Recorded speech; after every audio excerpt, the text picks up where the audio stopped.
Ava Susê jê re dibêjin ava heyatê. Lewra ava Susê ji bo silametiya laşê mirov gelek bi feyde ye.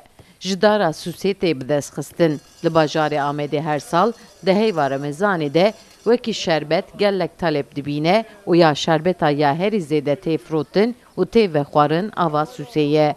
Ava Susê li giya Susê li ber çem yetişmişti be, cê komliq mêlê yetişmişti be.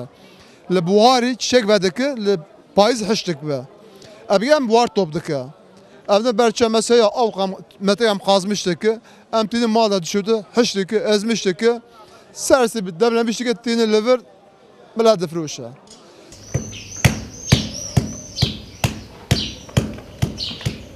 Dara Susê dibin erdê de ye.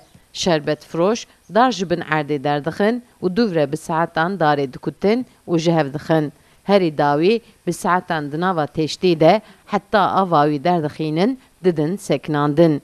Hostên şerbet firoş her sibehê di şefaqê de ev karê xwe dikin. Duvre jî li kolanên bajêr difiroşin welatiyan.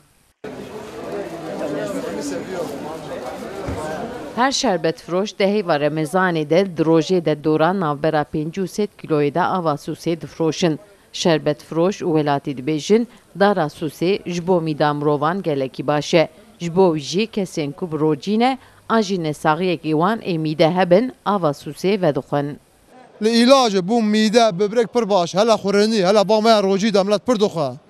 5-6 kilo em lavêjiya, em hen hîvarî ew kûk de heya. En penci sen hem derde xivana da. Yani bağlı kuk. Mesela ana rojiyan pır da kuk daveje. Ramazan ayıdır. Em gelek ji ava Susê hez dikin. Di heyva Remezanê da û demsala havînê da jî em pir vedixwin. Him erzan e, him şîfa ye, him jî bi tam e. Min niha 20 heba kirî. Bugün Ramazan'ın 27'si hemen hemen 20 tane almışım. Ava Susê ji ber tama xwe ji bo başbûna tenduristiyê û ji ber daxwaza gel bûye kilamên hunermendan jî.